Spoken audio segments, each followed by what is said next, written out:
Assalamualaikum dan salam sejahtera. Penuh gemalai menghibur puteri hamba Umay persembah diri. Terus bersama saya Umar Wahid dalam 15 minit MMTV edisi 27 November 2023. Kita ke berita utama. Mangsa banjir di Kelantan terus meningkat manakala Terengganu menunjukkan penurunan. Setakat pukul 8 pagi tadi, jumlah penduduk terjejas banjir meningkat kepada 718 orang daripada 204 keluarga berbanding 709 orang daripada 201 keluarga malam semalam. Menurut portal info bencana Jabatan Kebajikan Masyarakat JKM, 4 PPS dibuka melibatkan 2 jajahan iaitu di Pasir Mas yang menempatkan 232 mangsa di PPS Sekolah Kebangsaan Tok Deh dan 65 mangsa di PPS Kedai Tanjung. Dalam perkembangan sama, seramai 67 mangsa berlindung di PPS Sekolah Menengah Kebangsaan Beris Pancur, manakala 354 mangsa pula berada di SK Jelawat di Bacok. Sementara itu, Timbalan Perdana Menteri Datuk Seri Dr. Ahmad Zahid Hamidi mengucapkan ucapan takziah buat seluruh ahli keluarga Cik Muhammad Fakih Muhammad Faiz iaitu bayi 18 bulan yang meninggal dunia akibat banjir di Kelantan semalam. Semalam, media melaporkan Cik Muhammad Fakih menjadi korban pertama banjir apabila ditemukan lemas selepas tergelincir ke dalam sungai dipercayai ketika bermain di belakang rumahnya di Kampung Kenari, Kota Baharu, Kelantan. Mahkamah Rakyat Daerah Chaoyang, China memulakan pendengaran kes tuntutan ganti rugi keluarga penumpang MH370. Anak kepada penumpang bernama Jiang Chuyun Jiang Hui menyaman Malaysia Airlines, syarikat insurans dan syarikat pengeluar enjin pesawat itu. Dia menuntut ganti rugi, permohonan maaf secara rasmi dan bantuan psikologi secara berterusan kepada ahli keluarga serta penubuhan dana untuk meneruskan pencarian pesawat. Kesemua 40 anggota keluarga penumpang dari China membawa isu itu ke mahkamah. Terdahulu, pesawat MH370 yang hilang pada 8 Mac 2014 dijadualkan berlepas dari Kuala Lumpur ke Beijing namun tidak dapat dikesan radar selepas beberapa jam memulakan penerbangan. Kerajaan perlu melantik seseorang yang kompeten untuk mengemudi Jabatan Komunikasi Komuniti JKOM bagi memastikan segala apa yang dilakukan oleh kerajaan dapat disampaikan kepada rakyat dengan baik. Menerusi satu hantaran di Facebook, Ahli Majlis Tertinggi UMNO Datuk Dr.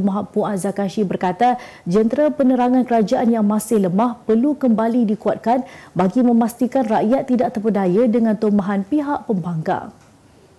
Kata beliau, seseorang yang sesuai perlu diletakkan untuk menggerakkan JKOM untuk memberi penerangan mengenai usaha-usaha kerajaan berbanding mempromosi perkara yang tidak sepatutnya. Sementara itu, kerajaan tidak berhasrat mengembalikan JKOM kepada Kementerian Komunikasi dan Digital walaupun terpalit dengan kontroversi baru-baru ini. Timbalan Menterinya Teo Ni Ching berkata ini kerana jabatan itu baru saja berpindah ke Jabatan Perdana Menteri JPM pada 2021. Jalan Persekutuan FT68 iaitu Jalan Lama Gombak Bentung bagi Seksyen 43 ke 43.40 dan Jalan Pintasan Bukit Tinggi Seksyen 1.98 hingga 2.58 ditutup kepada semua kenderaan bermula hari ini hingga 1 Disember ekoran kerosakan struktur jalan. Jabatan Kerja Raya JKR Bentung memaklumkan penutupan jalan itu yang terletak berhampiran Simpang 3 Janda Baik bertujuan menjamin keselamatan pengguna. Sehubungan itu, mereka yang ingin ke Janda Baik boleh menggunakan laluan alternatif iaitu Lebuh Raya Kuala Lumpur Karak ke Persimpangan Bukit Tinggi dan menuju ke stesen minyak BHP Bukit Tinggi dengan melalui Sekolah Menengah Kebangsaan SMK Bukit Tinggi. Sementara itu, JKR Daerah Bentung mengesyorkan agar Jalan Tarikan Jeram Tengkek, Jalan Lama Bukit Tinggi Genting Sempah ditutup sementara bagi menjamin keselamatan pengguna di samping menyalurkan bantuan segera sebanyak RM200,000 bagi membaik pulih infrastruktur untuk mengatasi masalah banjir kilat yang sering melanda kawasan tersebut.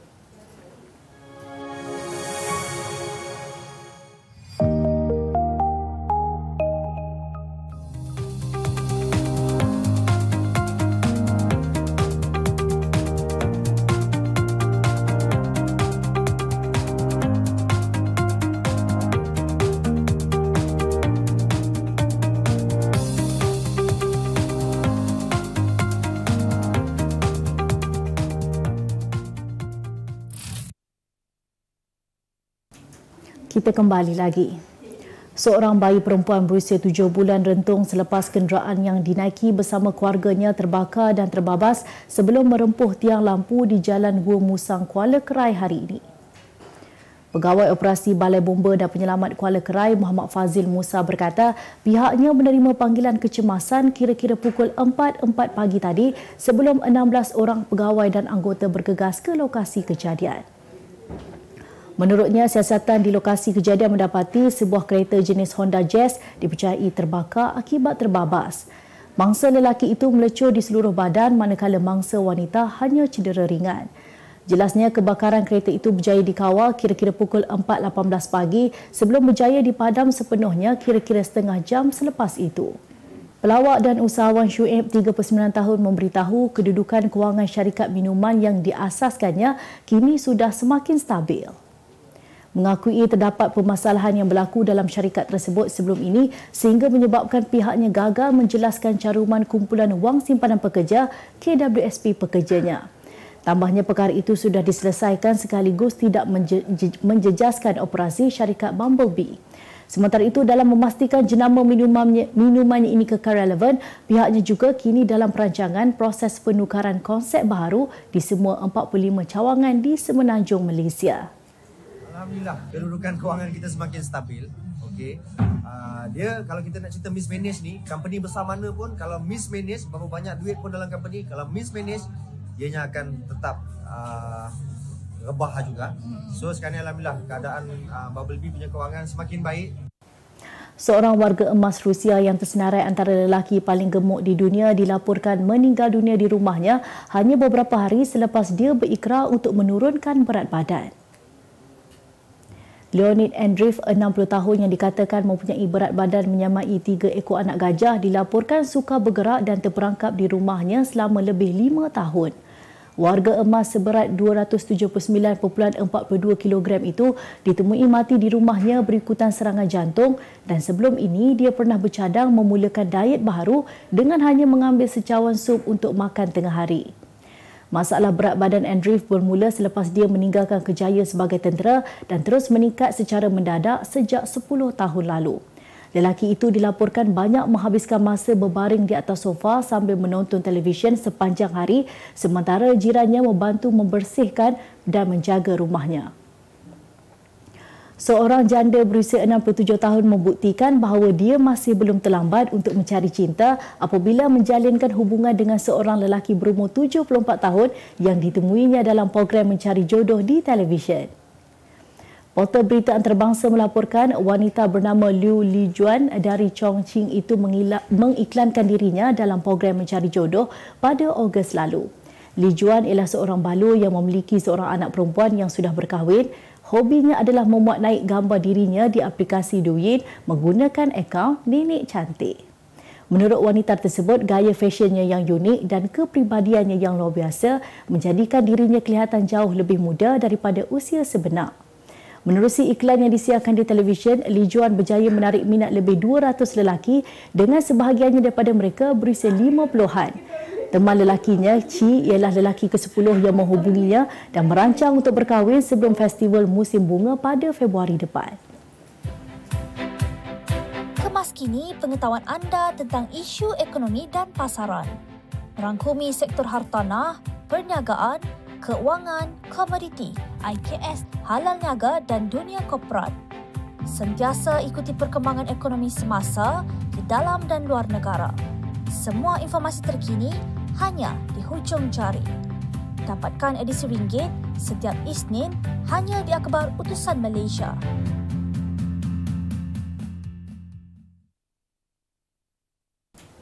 Berita ekonomi.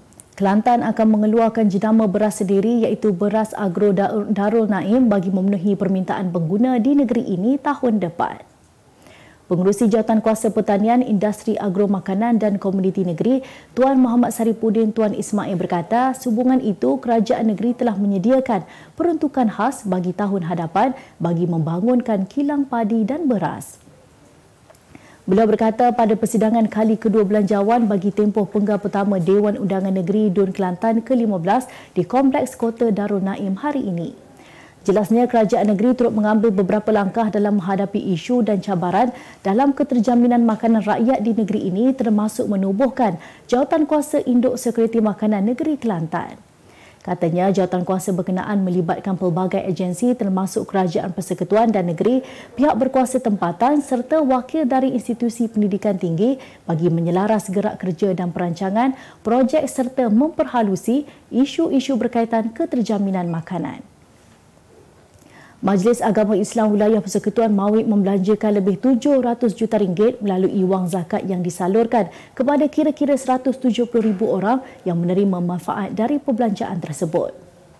Menteri di Jabatan Perdana Menteri Hal Ehwal Agama, Senator Datuk Dr. Muhammad Naim Mokhtar berkata, angka itu menunjukkan kerajaan terus prihatin dengan masalah yang dihadapi oleh rakyat, khususnya yang berkaitan dengan kenaikan kos harga barang.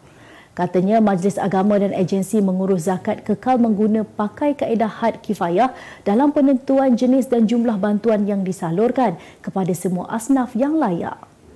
Beliau menjawab soalan tambahan Senator Datuk Muhammad Hisamuddin Yahya mengenai usaha yang dilakukan kerajaan dalam membantu meringankan beban golongan yang memerlukan, khususnya asnaf, fakir dan miskin dalam keadaan ekonomi tidak menentu dan harga barangan yang semakin mahal di Dewan Negara hari ini.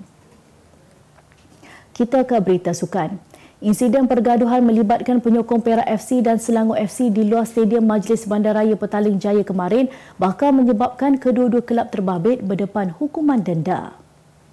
Selangor berkemungkinan besar bakal dikenakan hukuman lebih berat oleh Persatuan Bola Sepak Malaysia FAM susulan kegagalan mereka sebagai tuan rumah dalam mengawal keselamatan. Dalam pada itu, pihak Selangor telah sedia maklum mengenai pergaduhan yang berlaku dan menyerahkan perkara tersebut kepada pihak Polis Diraja Malaysia PDRM untuk melakukan siasatan terperinci. Pengurus pasukan Selangor Mahfizul Rushidin berkata beliau ada melihat video dan gambar yang tular di media sosial namun tidak mengetahui secara jelas apa yang sebenarnya yang berlaku. Dalam perkembangan sama, Ketua Polis Selangor Datuk Husin Omar Khan mengesahkan seramai 23 individu diberkas dalam insiden pergaduhan melibatkan penyokong Perak dan Selangor di pekarangan luar stadium. Jurulatih Persorangan Lelaki Negara Hendrawan menafikan kabar angin bahawa dia akan meninggalkan Persatuan Badminton Malaysia BAM sebelum bermulanya Sukan Olimpik Paris 2024. Pengendali dari Indonesia itu menjelaskan dia masih komited dengan tugasnya untuk membimbing Eng Zeyong untuk layak ke tamasya sukan terbesar dunia itu tahun hadapan. Hendrawan, 51 tahun, mula menyertai kem kebangsaan pada 2009 dan menjadi antara tulang belakang kepada karier Datuk Lee Chong Wei. Zeyong yang mula mendapat sentuhan Hendrawan pada 2021 dan berjaya membentuk pemain itu menjadi antara pemain persorangan lelaki yang meningkat naik dengan memenangi pingat perak Sukan Commonwealth Birmingham 2022 dan muncul naib juara terbuka Arctic di Vata, Finland bulan lalu. Ketika ini, Zeyong berada di kedudukan ke-12 ranking kelayakan Sukan Olimpik Paris. Sebagai penutup 15 minit MMTV hari ini, saksikan laporan cuaca esok Selasa 28 November 2023. Jangan lupa dapatkan akhbar utusan Malaysia dan Kosmo untuk berita-berita terkini dan menyeluruh. Sekian saja pada saya Umar Wahid. Assalamualaikum dan jumpa lagi.